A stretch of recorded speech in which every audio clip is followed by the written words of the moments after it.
Thank you for your comments and overview, and we will start our questioning time. Obviously, as we normally do, 5 minutes per person, and we look forward to your responses to our questions. Let me begin. Last year, the Office of Federal Contract Compliance Programs rescinded a rule that provided clarity and certainty around religious exemptions. Those were for organizations that contract with the federal government.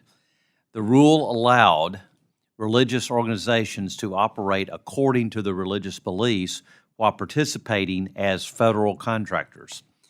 Now that the rule is rescinded, what steps has the department taken to ensure that religious organizations will receive fair treatment and protection in the federal contracting process? So, Chairman Aderholt, the religious exemption does remain in place. We believe that nobody should have to choose between their religion and their ability to operate a business, and that they should still be in compliance with laws that protect against discrimination. So the religious exemption order is still in place. Our final rule on that you mentioned actually reestablished OFCCP's long-established policy that was in place under both Republican and Democratic administrations that analyzes a contractor's exemption claims on a case-by-case basis, and it's consistent with the views of both DOJ and the EEOC as well as the courts. I might also mention that while the previous administration's rule was in place, only one business received an exemption, and since the rule was rescinded, we've had no contractors that have requested such an exemption. Okay. Your FY 2025 budget request included a 22% increase for the Department of Civil Rights Center. Can you talk a little bit about the activities by this center thus far in FY 2024 that's related to religious rights of DOL employees and program participants? Thank you very much for that question, Chairman. In general, what that center does is it makes sure that that both we are in compliance and they conduct investigations. One of the things that I believe is also in our budget request is making sure that we are providing services to all workers, and part of that is ensuring language access for individuals who need translated services. That's one of the areas of focus, and we have a language access center as part of that area as work.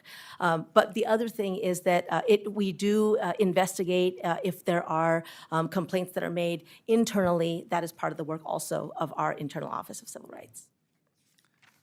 And let me switch gears to the Regulatory Flexibility Act, which requires federal agencies, as you know, to consider the effects of regulations on small businesses and other small entities by performing initial regulatory flexibility analysis. As I mentioned in my opening statement, small businesses provide essential job opportunities to the constituents I represent, and regulatory action taken by the department without consideration of their effects on these entities unfairly harms, in my opinion, rural Americans especially. When considering the potential regulatory actions, what steps does the department take, number one, to meet the requirements of the Regulatory Flexibility Act, and number two, ensure that proposals developed in Washington take into consideration their effect on small businesses, especially in rural America? So, Chairman, you might be referring to, there is a provision that requires when OSHA adopts laws to go through a small business review. And that is very important because what you are saying is true.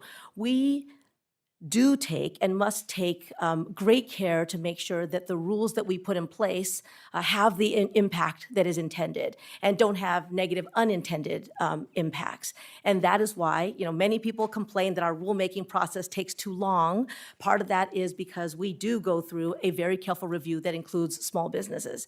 And so for some of the rules that are pending, we have completed that small business review.